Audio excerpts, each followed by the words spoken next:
each farmer will have about 5 minutes to introduce themselves.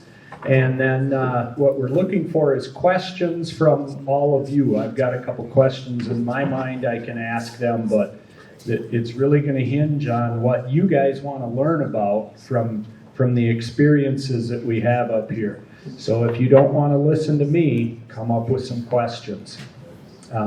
We'll start off, we have Ryan, we'll go first, Bill Sylla, and Kyle Nilsestuen.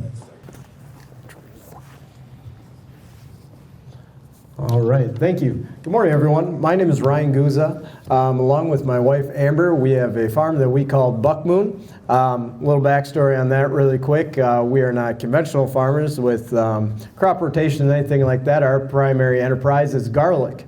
So garlic, instead of being harvested in September, October, under the harvest moon, is harvested in July underneath the Buck Moon. So that's kind of where our name got started from. But what we are is we're a 160-acre farm, and out of 160 acres, only about 80 acres of that is tillable. So we have a little bit different situation, right? And I guess I have a couple questions just for people, so if you can raise your hands. How many of you, number one, know someone who owns a farm? Okay, vast majority of the hands. How many of you have or run a farm on your own? Okay. How many of you, especially students, would like to operate a farm one day in the future? Okay, a couple of them there. How many of you have cover crops before? Okay, biologicals. Okay, how many of you got a Bloody Mary on your way in? Okay, or how many of you would like to see Aaron Rodgers move to the Jets? Okay, hey, for you Viking fans, it'll come full circle. You'll get them eventually. But the reason I bring these things up is the one thing that we all have in common here is there's the family farm, right? There's that family farm that's in our mind, that sticks with us, that we have that nostalgic appeal for. And that's what's important to my wife and I is how can we get the most out of 160 acres and still do all the things that we want to do, not only from a family perspective, but also can we be profitable? Can we do what's right for the environment in those regards? So we're trying to stack enterprises. And yes, we grow garlic, but we also do have some land that's in CRP. We've got some hay ground. And we've got 20 acres of pasture with beef cattle as well. So in this picture right here, our garlic field is only about 1/3 of an acre. And out of that 1/3 of an acre, we can run roughly 10,000 plants. Now, we're not making a living off of that garlic by any means, but that's our intention is to, stack enterprises and through time, maybe with garlic, the beef cattle, whether it's honey, whether it's adding sheep, whether it's who knows what it is, we can make the farm more profitable without having to expand. So how can we do more with less?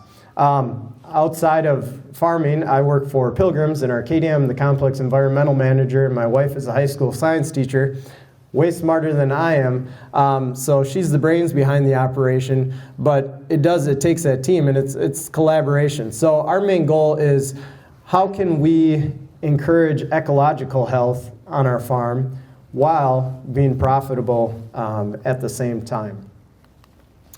So we do follow the soil health principles to an extent, I guess you could see.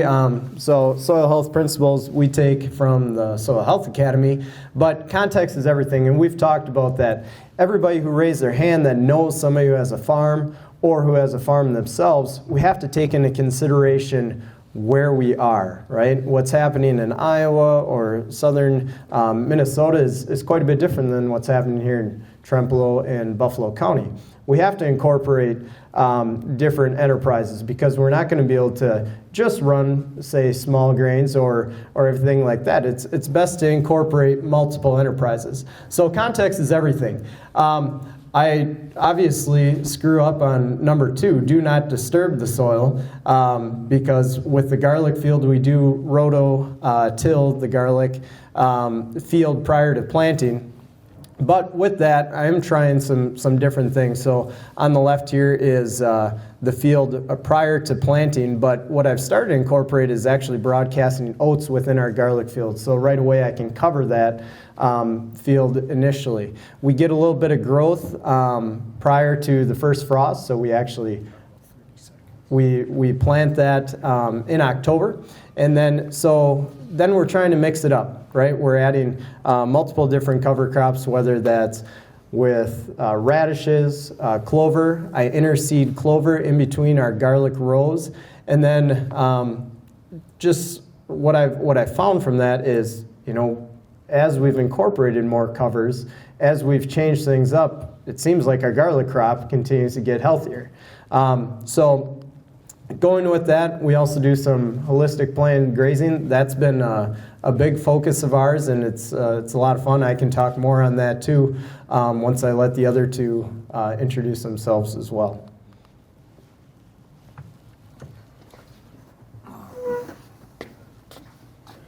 There you are, Bill. I think they need this from you.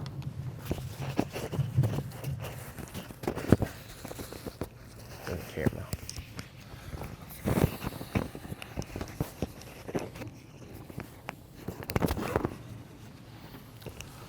My name is Bill Sylla. I own Sylla's Acres, or Sylla's Deer Country Acres.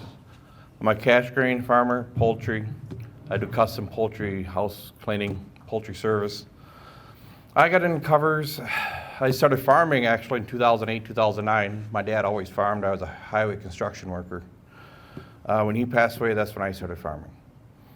I got into cover crops because when I got into poultry, I had all this poultry litter.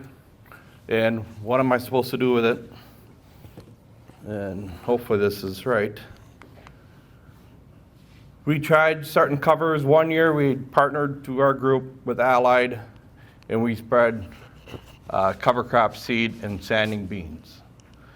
Some of it worked all good, some of it didn't work out so good. But you ain't gonna know unless you try. So that was one of the things we tried first. I don't usually speak publicly, so I got roped into this. And then last year, we did cover crops into cornfields. That worked pretty good. I mean, something new. We spread it. I got pictures of it coming up here. And then the drill, we did some full season covers on some lighter ground that doesn't produce as great. We just put some sun hemp, clovers, barley, oats, just a cocktail mix we put in. We let that stand in covers all year last year. We'll plant corn into that this year. Hopefully we gain some N out of it. This is that cornfield where we spread the cover crops into the standing corn. You can see you can see the green. And I mean, it worked out pretty good. It's like, it doesn't always work. Sometimes it does, sometimes it doesn't. But like I said, I'm a poultry farmer. I have a lot of litter. Oh, back up. And that's one of the main reasons I got into covers was in the fall, when I get done with beans, where my nutrient plan allows me to, we spread litter. And then we spread rye seed, and we just either drill it in or else we just lightly disturb the ground, get that rye seed growing. And then the goal is to get the rye seed growing in the winter, fall, get it started, sucks up all my nutrients from my poultry litter. And then in the spring, I got a pretty nice stand of rye, and it gets pretty tall before I destroy it, before I plant corn. So I'm hoping to get all my nutrients back out of my rice, out of my poultry litter. But like I said, I'm not a public speaker, so mine's pretty simple. And Kyle's next. All right, my name's Kyle Nilsestuen. I have been a row crop agronomist commercially with Co-op System, Nutrien. I was a DuPont Pioneer for a while. I am also, my wife and I have a commercial cow-calf operation. We do corn, soybeans, forages, and I also work for the state of Minnesota as an agricultural specialist. I cover the southeast to south central. So basically this is kind of my goal in my life, what I want. Covers for forage and I've now added wheat into our cropping plan, which is very different from probably most people in the western part of the state. western part of the state.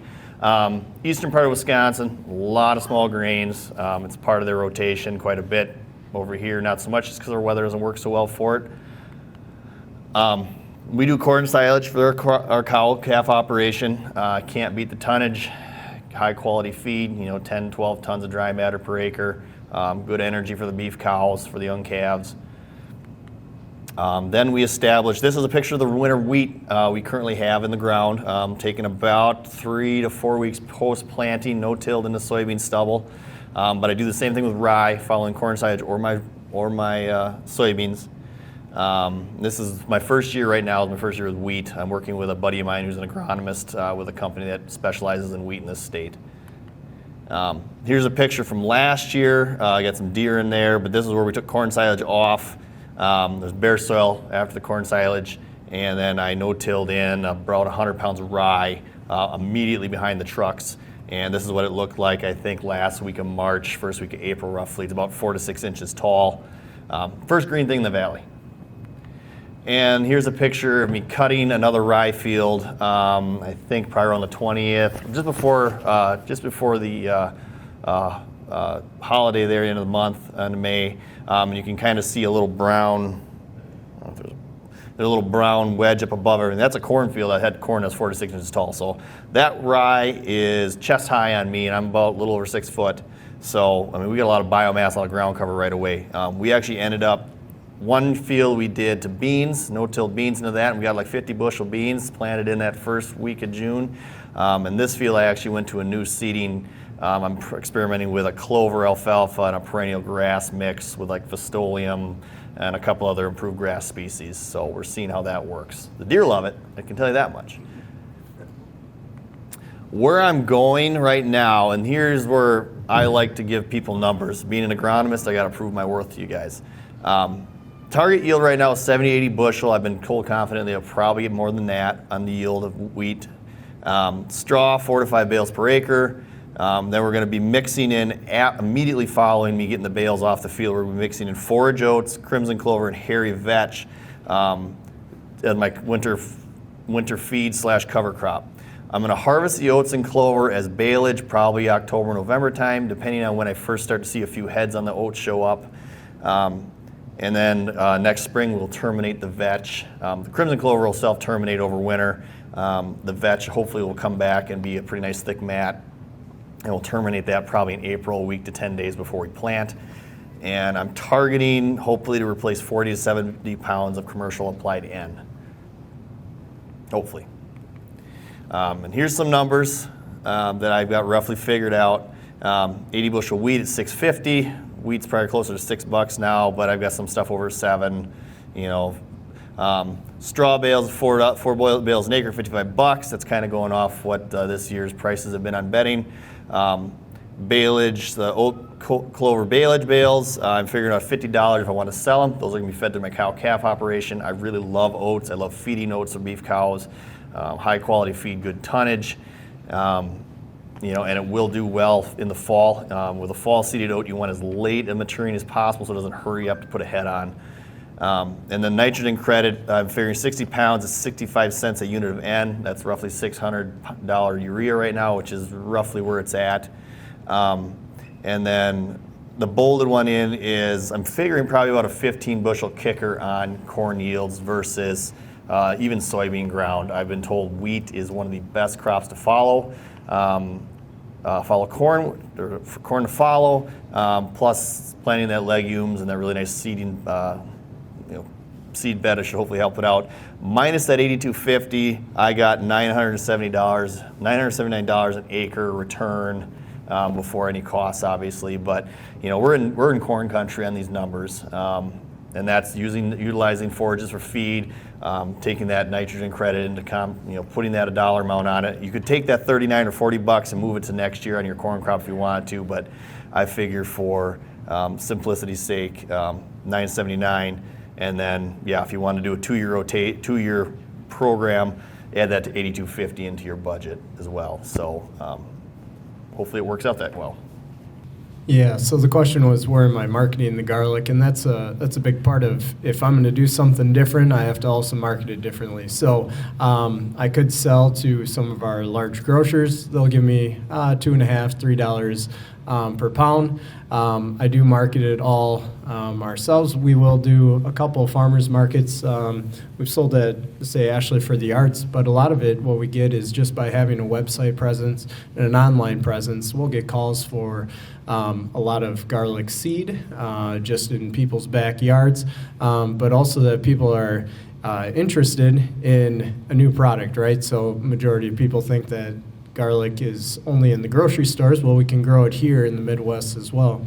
So I'm selling my garlic for roughly 20 to 25 pounds as opposed to what you'll buy in the grocery store. Now, 90% of the garlic sold in the United States is grown in California or China. We're part of that 10%, and it's hardneck varieties. So it can, and it did originate from Northern European countries. But that's a big part of it. If we're going to switch things up and we are going to do products, unique like garlic or whether it's honey, the money is out there, but it does take the work to market it on your own. In terms of labor, if you give enough bullocks food and drink over a weekend, you can get quite a bit of help. So that's kind of how we utilize our labor market there. But yeah, so initially we started with 5 varieties, and we've cut down to 3: Great Northern White, Chestnut Red, and a German Red is also what we have. Georgian Fire is also a popular one, but there's 400, 500 plus different varieties of garlic. And so, really realistically, and if you find a product and it has a catchy name, that's what people tend to their ear turns towards. So I know another friend of mine, Jason Hovell, who grows garlic in the Centerville area, Tamarack Garlic Farm. Some of his biggest sellers as well is the ones that have those catchy names: Music, Georgian Fire. Those are the ones that stand out to people and the ones that they want to try. So that's a big part of the marketing as well, is you gotta stand out. Right now, since my farm's spread out throughout the valley, and a lot of it's rented land. We have about 350 acres that we own, but we're currently also incorporating more pasture. One of those fields that was rye there that I said I was doing the clover alfalfa mix on, we did the same thing directly next to one of our pastures, and so we're adding that to it. And our end goal is probably to have about 80 to 100 acres of pasture and between 80 and 140 beef cows. But yeah, we want to get more pasturing, but right now, since we do have a lot of row crop stuff and it's just hard to move cattle around on rented land and put fence on rented land, we do a lot of mechanical moving of the feed. I've got a question, Kyle. When you say pasture, explain the management of that pasture.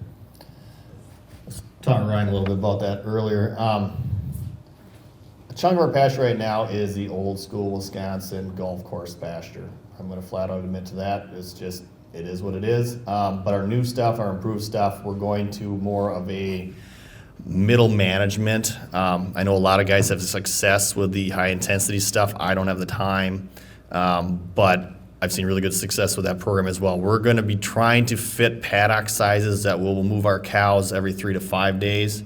So we're looking at grass species, and alfalfa is a part of our mix that I don't hear a lot of people talk about, because alfalfa will take traffic and chewing quite a bit compared to clovers. So we're looking at that and just kind of be a middle management where we're going to pull the cattle off when there's 4 to 6, 8 inches of growth, but still have enough out there that we can keep them out there 3 to 5 days, because I don't have the time and I don't want to be moving them daily if at all possible. If I could talk on that in addition.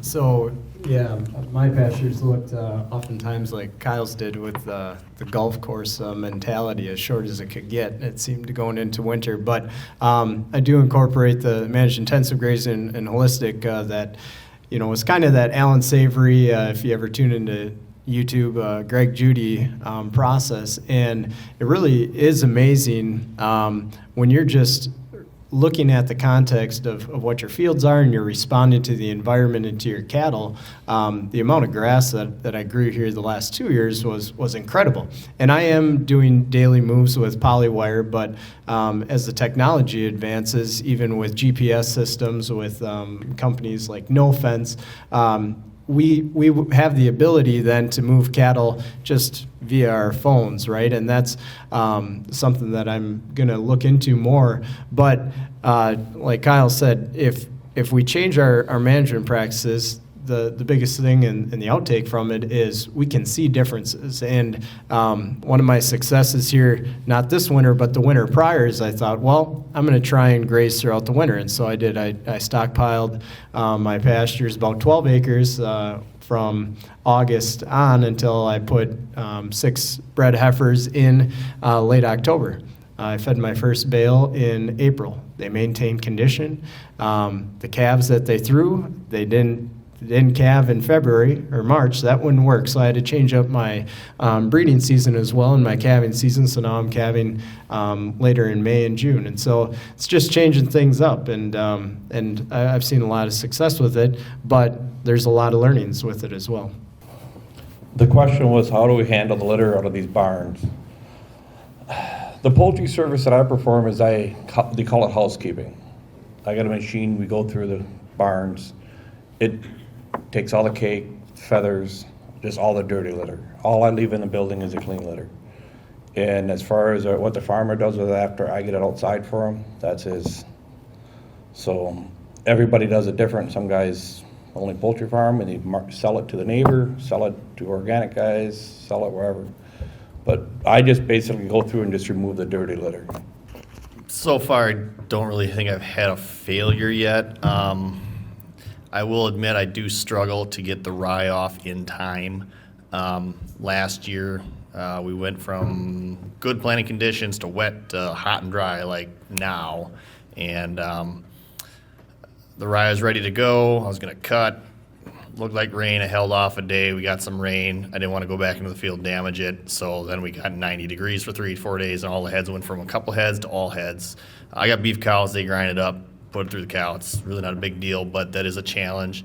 As far as some of the hopeful numbers and stuff, yeah, that's kind of my budgeting and stuff like that. But rye silage bale yield I've had, I didn't address that one. I averaged 7.5 to 8.5 bales a acre the last few years. So take a $40 value on that and then put 50 bushel beans behind that, and that's some pretty nice numbers. So that's what got me started, and why I want to do wheat to rye forage or oat forage and stuff. It's kind of another next step, and it'd be nice to break it up from corn and soybeans. Plus, deer don't bother wheat from what I've been told. Like, they'll chew on it till a certain size and then they'll leave it alone, where I've got farms where the beans are 6 inches tall no matter what I do. So I'm losing money there. I might as well lose it trying something else if I can.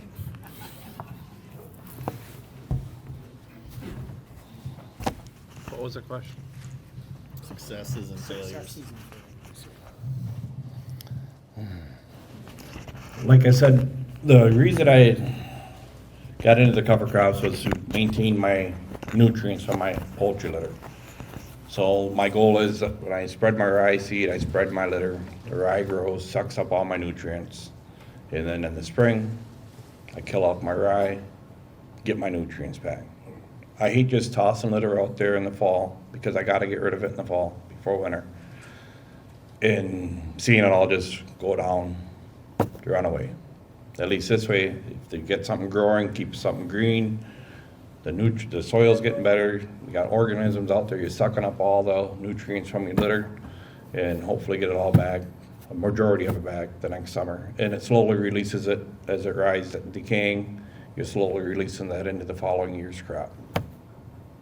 So you're getting a couple benefits out of the rye. I'm like a warehouse for my nutrients for my poultry litter and the soil condition, the soil health, and everything else. So to me, it's a win-win situation. When I get done combining beans, I got tons of corn to go through. I just stop.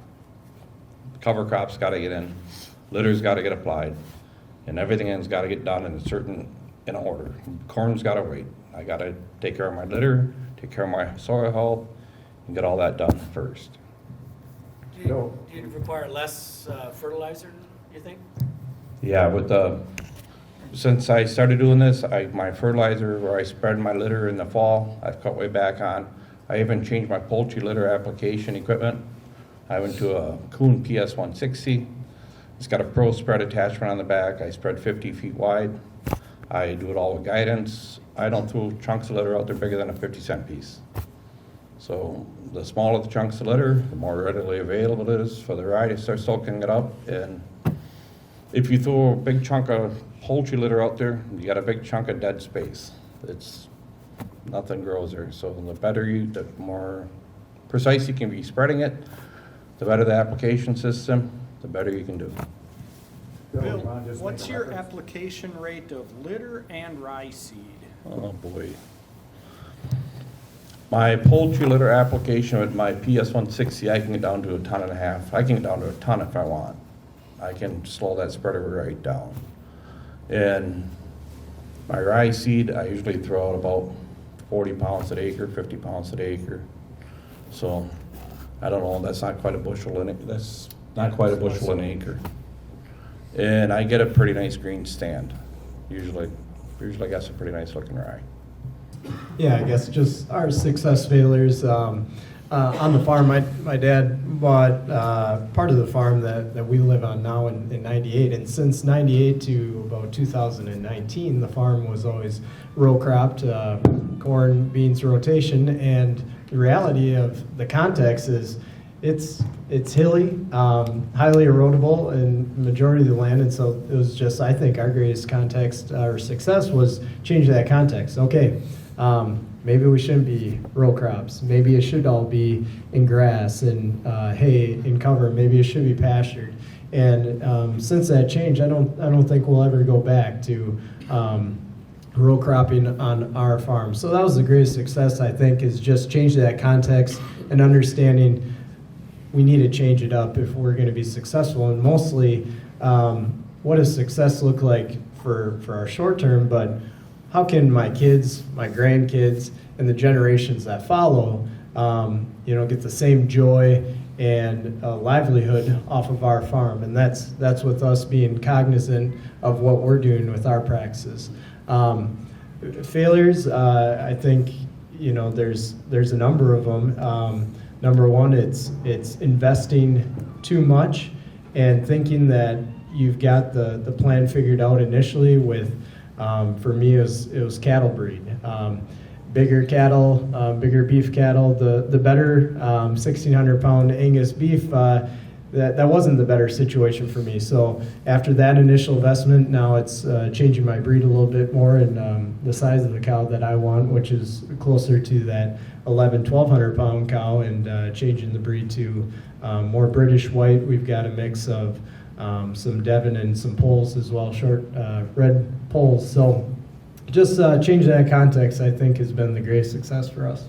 Okay. Yeah, no, it's realistically, it's I got rid of cable, so that helped a lot. You don't have the time to do that. No, it's investing maybe 10-15 minutes. Once you have your setup, the electric fencing for my perimeter fence, that was the big change. Now it's 10-15 minutes, and I get to bring my kids with me. We set up a new polywire, and it's also training your cattle. I've got my cattle trained for yell, and here comes half a dozen of them, a dozen of them, all at one time. They move. So it's does it take more time? Yes, on the forefront it does. But what I'm hopeful for is some of the technology that I think is going to be out there, whether it's no fence, and so you can just do that via GPS. The one winter when I stockpiled, I didn't start my tractor for feeding a bale all winter, and so that was really nice as well. Now when I am feeding, it's no longer in a bale feeder. I'm unrolling bales in the pasture. I'm allowing the cows to do the work.